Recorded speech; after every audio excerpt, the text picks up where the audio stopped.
Welcome back to CAISTROLOGY, and if you're new here, welcome. My name is Cailin, and today I'm going to be doing your April 2021 horoscope. Make sure you watch for your ascendant, sun and moon sign, and if you only have time to watch one today, I recommend that you watch your ascendant sign horoscope. On CAISTROLOGY, I also do tarot pick-a-card readings, tarot monthly predictions, and just a bit of housekeeping for today. There won't be any monthly tarot predictions for April 2021, but I will let you guys know when that will be returning. Without further ado, enjoy your April 2021 horoscope. Hi Capricorn Sun, Moon and Risings. Welcome to your April 2021 horoscope. The month starts off with Mercury entering the sign of Aries on the 4th of April. With Mercury transiting your 4th house, you'll be very focused on everything to do with your home life, whether that's where you're living, wanting to renovate the place, your family, your parents, maybe you're thinking about starting a family. These are all topics which can crop up with Mercury transiting your 4th house. Now on the 10th of April, Mars in Gemini in your 6th house will be squaring Neptune in Pisces in your 3rd house. This is a bit of a tricky transit. Fortunately, it's only going to last for about a day. So with this one, you may be experiencing confusion when it comes to work projects. Things may just be not going to plan, and there can definitely be miscommunications with colleagues, clients, anyone that you employ, and also your boss as well. So just watch out for that one. On another note, this may cause issues with technology, and this will directly impact your work and your projects. Lastly, with this one, just make sure that you're backing up all documents, you save everything, and also just be very careful with your passwords. Now, on the 12th of April, there will be a new moon in Aries at 22 degrees, and once again, this is in your 4th house. This is actually making a sextile to Mars in Gemini in your 6th house. So essentially, new moons indicate a new beginning or a fresh new chapter in some area of our lives. With this one being in your 4th house, this can indicate a change of residence. Now with new moons, it's about planting the seeds over the next few weeks, but you may not see the culmination of this take place until 6 months later when the full moon is in Aries, or even 18 months later when the full moon is in Aries in 2022. So I'll give you an example. If this new moon causes you to start thinking about purchasing a new property, it may take you 6 or 18 months to get all of your ducks in a row for this to actually take place. So this may be 6 months of looking for a house or of getting your finances in order to be approved for a loan. So that's one way that it can play out. Of course, it doesn't have to be purchasing a property. This could be you deciding that you want to move on from the current place that you are renting. And, with this sextile to Mars in Gemini in the 6th house, this shows that you will receive some kind of help or support from the nature of the 6th house. So on one level, this can show that you will be approved for a loan because the 6th house rules taking out loans. On a different level, you may receive some kind of support from your workplace. Maybe they are contributing to your rent if you're moving for a job, but it doesn't have to be related to property. This new moon can indicate that you want to start taking steps towards starting a family. Now with this sextile to the 6th house and the 6th house representing doctors and the medical industry, this can be support from a physician or finding a good doctor. And for some of you, you may be going down the IVF route, and this can show that you are in the initial stages but getting approval for fertility treatment, and you might have a really great fertility doctor. Now, if you look at your personal chart, just bear in mind, Capricorn, that this is a general reading, so this isn't going to apply for everyone. But if your 5th house in your personal chart is activated by perfection or a solar return, this can show you actually getting pregnant. I'm not going to go into more detail with that one. If you are more advanced, that's something that you can look at. I will actually be launching new services for solar returns and half-yearly forecasts, so keep an eye out on my website. Nonetheless, back to the reading. With this new moon in Aries, this can show that you have a fresh start when it comes to your relationship with your mother. And for some of you, you could be getting a new job in one of the following areas. Something to do with the military, army, navy, or representing your country. Or it could be a new job in the areas of guardianship, so kindergartens, nurseries, working with newborns, the elderly, or anyone who is not able to care for themselves.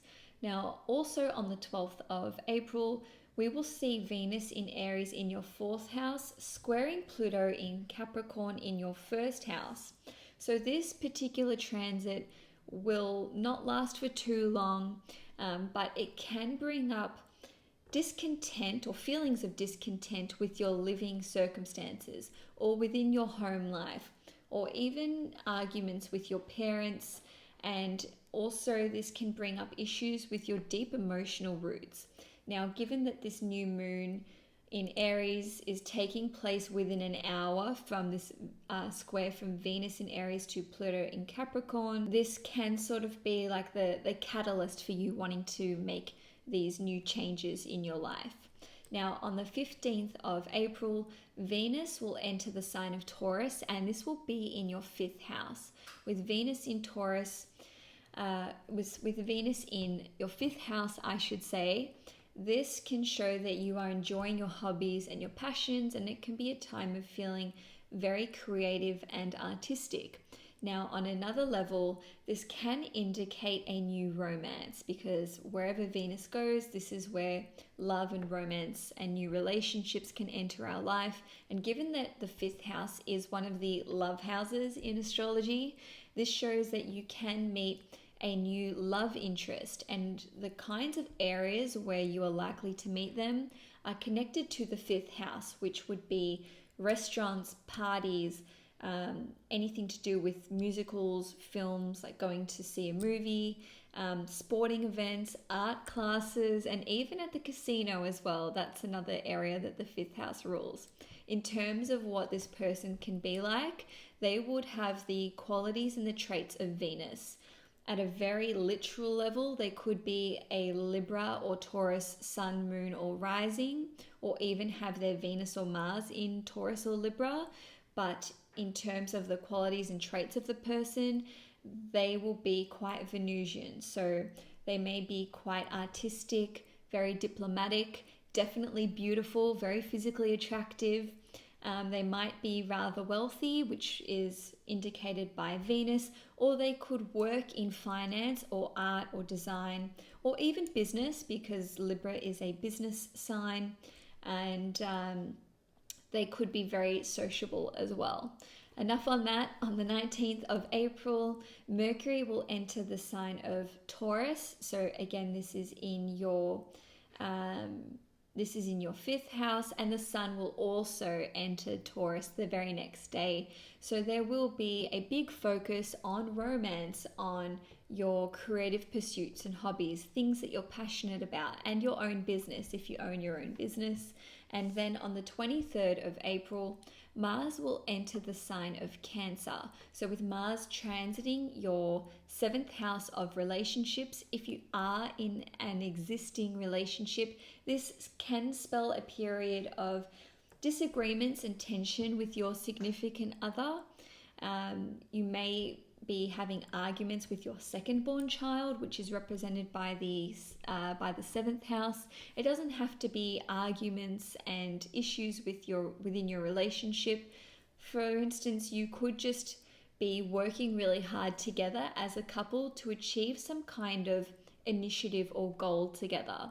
And on a different note, your partner could just be really, really physically active at this time, because the 7th house represents your partner and what they're doing. So they might be working out a lot, or they could just be doing things which are physically demanding, whether that's some kind of physical training program. They could be, helping someone physically, like moving a house or whatever. you'll just find that they are really under the pump and being very drained and burning the candle at both ends. Now, if you are single, this is actually another indicator for you meeting someone. When Venus and Mars are transiting our 5th and our 7th house, this is when we can meet prospective love interests. So this can indicate someone who is quite Mars-like. And what I mean by that is that they could be an Aries or a Scorpio sun, moon, or rising, or they could be very athletic, very ambitious, and very independent.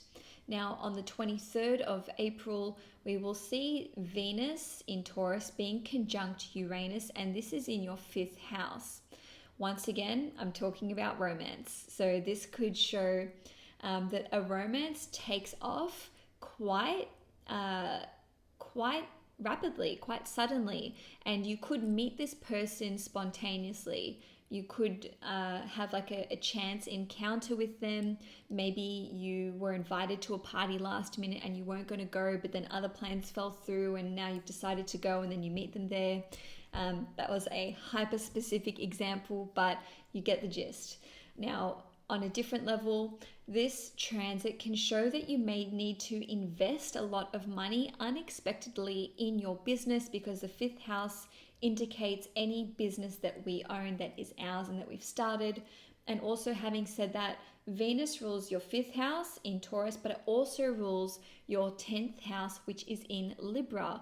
And the 10th house is a career house. So this can really indicate you having to fork out money, which is going to better your career. Now, the nature of this expense will be quite unexpected or sudden. It could be a very large expense. And on a different level with this transit, the 5th house represents gambling, as I've mentioned, and Uranus is the ruler of your 2nd house, which is money. So I'm not telling you to gamble and spend big time. I'm just pointing out that this can indicate a huge win or a huge loss. So, you could bet $5 on the roulette table at the casino, and then you can get an enormous return on it. All this shows spending big time and then, it being a lot worse than you thought. With Uranus, you can never predict which way it's going to play out. So, this is a general reading. I don't want anyone saying, Cailin told me to spend big bucks and now I've lost $10,000. No, that's not what I'm saying. Now, on the next day, on the 24th of April, Mercury will be conjunct Uranus in Taurus, and this is also in your 5th house. So Mercury rules your 6th house, which is work, and your 9th house, which shows import and export and travel opportunities, and also education. So this can show a sudden business opportunity cropping up, and it could be connected to import or export, or it could be an offer to travel, and this will have an impact on your business connections and clients and associates, because that is what the planet of Mercury represents. Now, it could also be a sudden opportunity to invest further in your higher education, or some kind of pre-qualifying education for your career. And on a different note, this could just be a random new hobby or interest which kind of comes out of the blue, and you're like, I don't know why I'm interested in this, but I'm suddenly obsessed. Now, on the 27th of April, we will see a full moon in Scorpio at 7 degrees occurring in your 11th house. And every time we have a full moon, we see the moon being opposite the sun. Okay, so with the moon being in the sign of Scorpio, we see the sun being in Taurus, and Taurus is actually conjunct Uranus, and again, this is in your 5th house. So full moons indicate the ending of a chapter or a cycle in our lives, and this could be something which you started 6 months ago with the new moon in Scorpio 6 months ago at the end of last year, or it could even be something that you started 18 months ago with the previous new moon in Scorpio. So with this full moon indicating the ending of a chapter or a cycle, it could be some kind of new system that you've been working on, or a network or an app or even an online business which is finally complete and it's ready to be launched on the internet or via social media, which is represented by Uranus. And with the 5th house, this is something that you've been working on. And the 11th house also rules the internet and social media as well. So it could be that you've got a new project and it's ready to publish and just send it out to all of your clients. On a different note, the 11th house represents rewards, recognition, and achievement. So you could be receiving some kind of award or accolade for efforts in your career, or you could even be receiving some kind of profit or revenue from a bonus that you receive from your career, or even as in from your regular work, or even from your own business. Now, given that Uranus is involved in this full moon, it could be an unexpected award or some kind of unexpected milestone that you achieve.